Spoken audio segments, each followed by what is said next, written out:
My husband and best friend planned a divorce behind my back. They didn't know I had all the evidence until the lawyer's meeting. I never thought that an erroneously sent cloud backup notification email would completely change my life. It was an ordinary Tuesday afternoon. I was tidying up the twins' room when my phone vibrated, displaying a new email notification. Jason Wilson's cloud backup completed. Jason is my husband, but this email shouldn't have been sent to me. Although we share a family photo cloud account, he always uses a separate account for his work files, never sharing them with me. Out of curiosity, I clicked on the link. The system didn't ask for a password evidently. Jason's device had logged into my email before, and the cloud service remembered this, automatically granting me access. I was about to close it immediately, respecting his privacy, until a folder name caught my attention. S.J. New Life. My heart rate quickened a bit. S? J? What did this abbreviation mean? J should be Jason, but who was S? I knew people whose names started with S. Sam, Jason's business partner, Steve, his college classmate, and Sarah? Lily's full name is Sarah Lillian, but hardly anyone calls her that. And what did New Life mean? Was it some kind of business project code name or something more personal? With growing curiosity and a hint of unease, I opened the folder. The title of the first document froze my blood. Post-divorce asset planning. I couldn't believe my eyes and repeatedly confirmed that this was indeed Jason's account. The document detailed a divorce plan, including how to transfer assets, how to fight for custody of the children, and even mentioned using my occasional anti-anxiety medication to question my parenting abilities. As I continued browsing, a name appeared in the document. Discuss joint ownership of Bahamas property with Sarah. Sarah?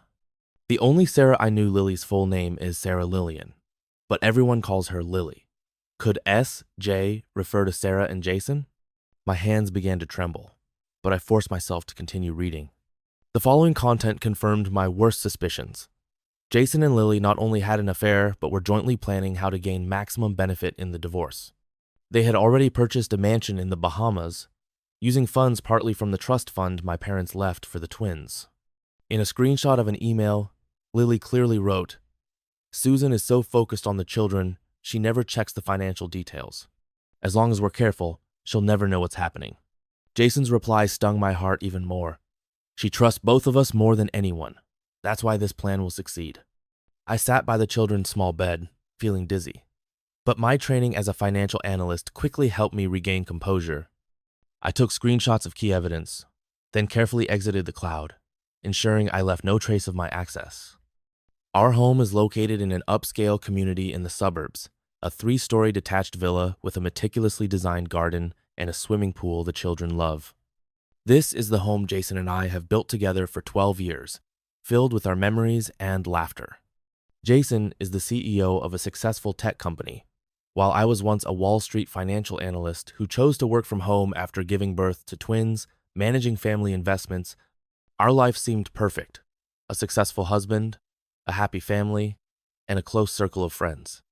Lily was my college roommate, and we went through many important life moments together. When Jason proposed to me, Lily was more tearfully excited than I was. When I was pregnant, she visited me almost every day. I never thought she would become the person who would destroy my family. After that discovery, I began to notice details I had previously overlooked. Jason's frequent overtime, Lily's suddenly increased visits, the subtle eye contact between them. My financial instinct told me this wasn't just an affair, but involved asset transfers and a carefully planned divorce. I clenched my fists and took a deep breath. They were wrong. They underestimated a mother's determination to protect her children, and they underestimated a financial analyst's ability to track money. I wouldn't collapse or become hysterical. I would calmly, precisely, and ruthlessly collect every piece of evidence, and then, at the perfect moment, let them understand the price of betraying me. I sat in the home office, my fingers unconsciously flipping through photos in the album. Our wedding, the children's birth, family vacations in every photo. Jason smiled so sincerely. Once, these photos would have made my heart ache, but now I only felt calm. Tears blurred my vision, but I quickly wiped them away. Now was not the time to break down. I needed to stay calm and fight for what my children and I deserved. "Mom, are you okay?" Emma, the older of the twins, stood at the doorway, asking with concern. I'm fine, dear," just a bit tired from work." I forced a smile. "Go to bed now. You have school tomorrow." After the children fell asleep, I began systematically collecting evidence. As a financial professional, I knew the importance of evidence in divorce cases. I wouldn't let Jason and Lily succeed. I wouldn't let them take away what belonged to my children and me. For the next 2 weeks, I investigated my husband's every move like a professional detective. I checked our joint accounts and discovered that large sums of money had been transferred to an offshore account I didn't know about over the past 6 months. I examined Jason's computer and found numerous email exchanges between him and Lily, detailing their plans. Most heartbreaking was discovering that Jason had secretly consulted a divorce lawyer, who happened to be Mr. Anderson, known in the industry for obtaining maximum benefits for male clients. They planned to file for divorce next month, 3 days after our wedding anniversary. What infuriated me was that Jason planned to fabricate a series of lies, claiming I was overly interfering with his career development and excessively controlling. This was a completely ridiculous excuse. In fact, I had always given him ample space for his career and even chose to work from home to support his professional development. It was my trust and respect for him that allowed him the opportunity to develop this betrayal relationship with Lily without being detected. Even more terrifying, they planned to use my occasional anti-anxiety medication, distorting the facts to claim I was emotionally unstable, thereby questioning my parenting abilities and fighting for primary custody of the children. And Lily, as the aunt who cares about the children, would testify in support of Jason. This wasn't just betrayal. It was a meticulously planned life-destroying scheme. My fingers moved rapidly across the keyboard, backing up all the discovered evidence to an encrypted cloud storage. My financial background allowed me to track money flows, discovering that Jason had not only transferred our joint property but also used company funds to purchase a mansion in the Bahamas for himself and Lily. "You thought I was just an ignorant housewife," I whispered to the computer screen. "You forgot who helped you build the entire financial system." At Sunday's family lunch, Lily happened to visit again. She embraced me with a bright smile, complimented my new hairstyle, and then handed gifts to the children. "Susan, you look a bit tired," she said with feigned concern.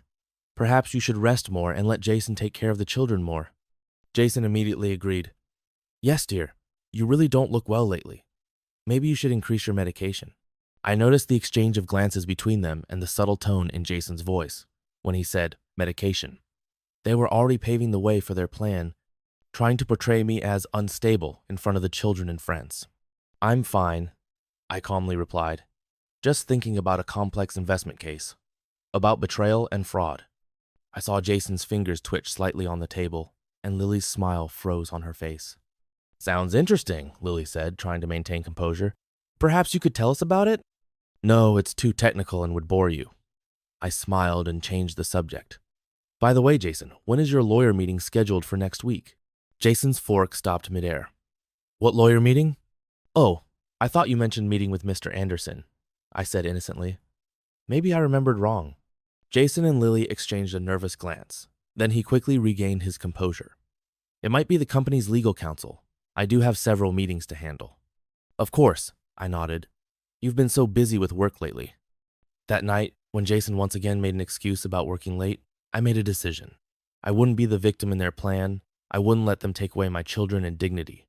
I am a financial expert who understands the power of money and knows how to use it to protect myself. I contacted my old colleague from Wall Street, now a reputable divorce lawyer. I didn't tell her all the details, just scheduled a consultation. I needed a perfect plan, one that could counter Jason and Lily's conspiracy. "Claire, I need your help," I said on the phone, "but this must be absolutely confidential." "Of course, Susan, what happened?" Claire's voice was full of concern. "My husband and my best friend are planning a divorce behind my back. They've already transferred a large amount of assets and plan to take away my children." There was silence on the other end of the phone for a moment. Then Claire's voice became firm. "Tell me what evidence you've gathered, and then we'll formulate a plan." My strategy was simple. Let them expose their plan themselves. I knew Jason had arranged a formal meeting with Mr. Anderson to finalize the divorce details. What I needed to do was ensure I was at that meeting too, not as a wife who had been informed, but as an opponent who already knew and was prepared. I contacted an old friend at Anderson's law firm to find out the time of Jason's appointment. Then I contacted Claire, asking her to accidentally run into us on the day of the meeting and request to join. Meanwhile, I began organizing evidence: bank transfer records, email exchanges between Jason and Lily, recordings of them discussing their plan. The voice recorder I placed in the study that night came in handy, and evidence of Jason transferring company assets.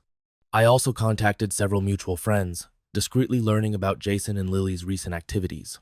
To my surprise, two friends hesitantly admitted they had long suspected Jason and Lily's relationship, but didn't know how to tell me. "You did the right thing," I reassured them.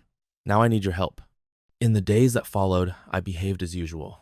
I prepared family dinners, attended the children's school activities, and readily agreed when Jason suggested a weekend getaway. I needed them to continue believing I knew nothing, to continue with their plan until they fell into the trap I had set. I began consulting a psychologist, not only to deal with the emotional trauma of betrayal, but also to have a professional who could, if necessary, testify that my mental state was completely healthy and capable of caring for the children. The most difficult part was facing the children. I didn't want to involve them in the complexities and ugliness of the adult world, but I also needed to prepare them for the changes to come. I began consciously recording the time Jason spent interacting with the children, surprisingly little, and ensuring my relationship with the children was even closer. Finally, the decisive day arrived. Jason told me he had an important business meeting, and I nodded in understanding, saying I would take the children to my mother's. But in reality, I arranged for the children to spend the afternoon with my mother in the park, while I headed to Anderson's law firm. When I walked into the conference room, the expressions on Jason, Lily, and Mr. Anderson's faces were priceless. Shock, fear, and confusion alternated on their faces. "Susan, what are you doing here?" Jason stammered, his face instantly turning pale. "I thought I should attend a meeting about my marriage, shouldn't I?" I said calmly, then turned to Mr. Anderson. "Mr. Anderson, it's nice to finally meet you. Jason has mentioned you many times, though never directly to me." Lily tried to stand up to leave, but my next words froze her in place. "Lily, please don't rush off. I believe you'll find the upcoming discussion very interesting, especially the part about fraudulent asset transfers and conspiracy." Just then, Claire happened to knock and enter, pretending to be surprised to see me. "Susan? What a coincidence. I just have a gap in my schedule. Would you like me to join this meeting?" Mr. Anderson clearly realized something was wrong and tried to control the situation. "Mrs. Susan, this is a private consultation. We need to reschedule." "That won't be necessary," I interrupted him, taking out a folder from my bag. "I think we can continue. I've brought some documents that might be helpful for the discussion." I began presenting the evidence one by one. Bank records of Jason's secret fund transfers, his email exchanges with Lily, recordings of them discussing how to use my medication to fight for child custody. Jason's face changed from pale to grayish green. "How did you get these?" "I'm a financial analyst, Jason. Remember? Although I chose to take care of the family, I never forgot how to track money flows," I calmly replied. "Did you really think I couldn't figure out where the money for that house in the Bahamas came from?" Lily suddenly erupted. "This is an invasion of privacy. You can't use these." Claire calmly intervened. "Actually, considering these communications occurred on devices that are joint property and involve fraudulent transfers of joint assets, this evidence is completely valid in court. Not to mention," she opened another document, "the part about Mr. Jason misappropriating company funds, which constitutes a criminal offense." Mr. Anderson looked at the evidence, then at Jason, with obvious reproach in his eyes. Clearly, Jason hadn't told him the whole truth.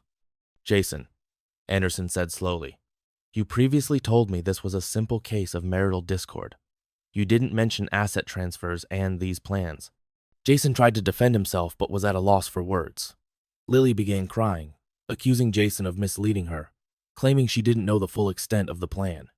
I remained calm, looking directly into Jason's eyes. "I'm giving you two choices. First, we divorce according to my terms. Primary custody of the children goes to me, you pay reasonable child support, and we fairly divide the assets, including the part you tried to hide. Second, we go to court. This evidence becomes public record. Your reputation and career will be devastatingly damaged, not to mention possible criminal charges." After the meeting, Jason was like a deflated balloon. He agreed to all my conditions, including returning the transferred assets and giving up the fight for primary custody of the children. Lily completely broke down. She kept apologizing, claiming Jason had induced her to participate in the plan, that she was just blinded by love. But when I presented the email where she actively suggested how to use my medication to attack me, she was speechless. In the weeks that followed, our mutual friends gradually learned the truth. Lily lost most of her friends and had to move away from the community. Jason's company board was shocked by his behavior and began reassessing his position as CEO. The divorce proceedings went much more smoothly than I expected. With solid evidence and professional legal support, Jason had little room to argue. I gained primary custody of the children, reasonable child support, and a fair division of property, including the house in the Bahamas, which I decided to sell and put the money into the children's education fund. The first few months were difficult, especially explaining to the children why Daddy moved out. But I tried to remain honest yet moderate, not letting my disappointment with Jason affect the children's relationship with their father. I restarted my financial career, this time founding my own investment consulting company, focusing on helping women manage and protect their finances. My experience gave me a unique perspective and empathy, allowing me to truly understand clients' needs and concerns. One day, while sorting through old items, I found my wedding photo with Jason. Once, this photo would have made my heart ache, but now I only felt calm. The pain of betrayal had faded, leaving behind a recognition of my own strength and an anticipation for the future. I realized that Jason and Lily's betrayal, though painful, had allowed me to rediscover my value and abilities. I was no longer Jason's wife or the children's mom. I was Susan, a strong, intelligent, capable woman. Most ironically, Jason and Lily didn't end up together. When the conspiracy was exposed and the benefits were gone, their so-called love quickly dissipated. Jason lost his position as CEO and had to accept a much lower position. Lily tried to rebuild her broken social circle, but those who knew the truth found it hard to trust her again. And I, once the intended victim in their plan, not only secured everything that my children and I deserved, but also regained freedom and power. My investment company flourished. I began giving media interviews, sharing my story, encouraging other women to protect their financial security. Now, 2 years later, life has a new rhythm.